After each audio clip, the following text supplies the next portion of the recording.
aujourd'hui le premier retour des colonies du mois de juillet.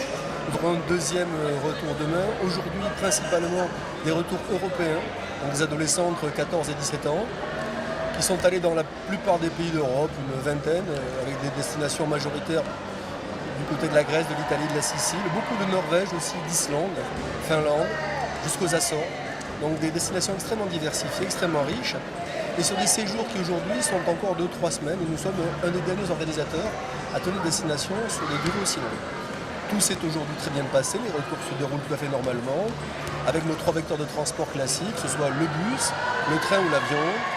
Les premiers départs débuteront cet après-midi vers 12h30, 13h, pour des retours parfois un peu tardifs jusqu'à 22-23h en fonction des destinations.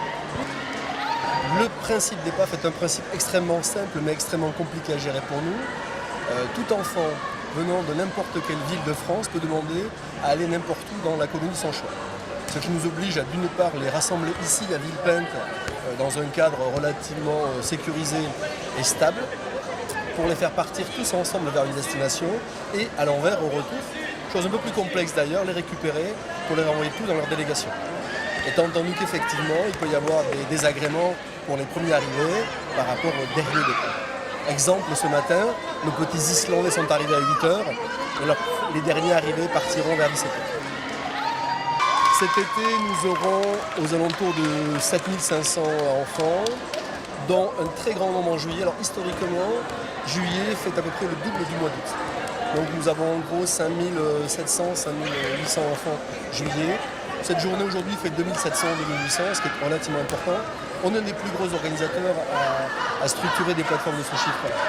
Donc nos colons globalement sur l'année, c'est entre 12 et 13 000 enfants, avec une légère décroissance, notamment des plus jeunes.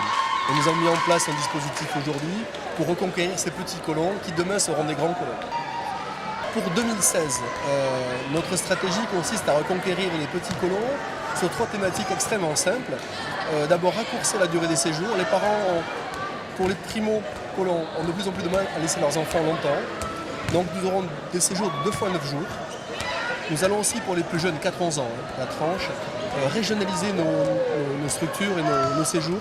Parce que les parents sont aussi plus rassurés de les savoir plus près de chez eux. Donc aux alentours de 200-300 km des grandes métropoles, nous aurons des séjours. Et nous allons surtout aussi réinternaliser des colonies EPAF pour recréer une sorte de sentiment de sécurité, puisque vous le savez, notre ministère est très cohésif et les parents sont plus rassurés de savoir que leurs enfants partent avec EPAF, donc quasiment des collègues. Voilà. Oui, parce que vous faites appel à beaucoup de prestataires malgré tout pour organiser toutes ces colonies. Aujourd'hui, nous organisons encore un tiers de nos colonies et nous achetons 2 tiers de nos séjours sur des marchés publics. Et nous avons aujourd'hui aux alentours de 45 prestataires, c'est relativement important, avec 8 grosses structures. On a 45 prestataires parce qu'il y a des petites colonies familiales encore, où nous avons des séjours extrêmement structurés, familiaux, spécifiques, et que nous souhaitons garder, notamment en France. Le schéma est relativement simple, mais fait appel à un certain nombre de personnes. Nous avons un relais avec les délégations départementales qui viennent généralement en support pour récupérer les enfants de leur destination en fonction de certaines plateformes. Nous avons 7-8 grandes plateformes, Bordeaux, Toulouse, Lyon, Montferrand, Clermont-Ferrand.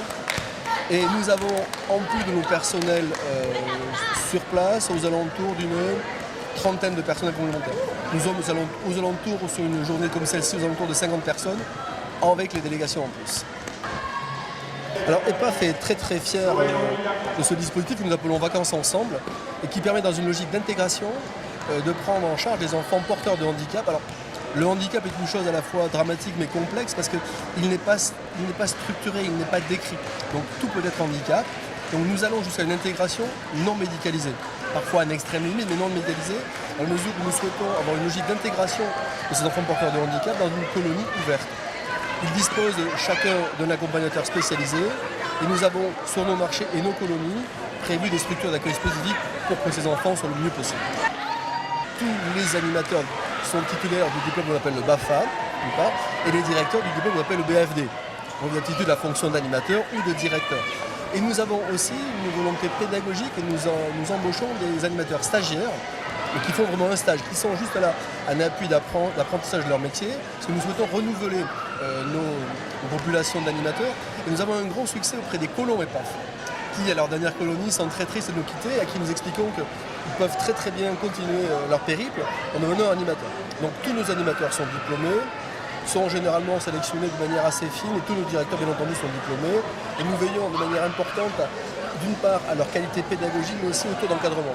Nous sommes une des structures qui bénéficient encore d'un taux d'encadrement important, voire plus important que la réglementation, pour des soucis d'habitude et de sécurité. Normalement, les taux d'encadrement sont entre 12, 10, voire 8, en fonction des tranches d'âge. Nous sommes toujours à 10, 8, 6, et nous avons toujours un plus grand nombre d'animateurs que la réglementation nous le demande. Ça a un coût, mais c'est aussi une sécurité et une habitude pour nous.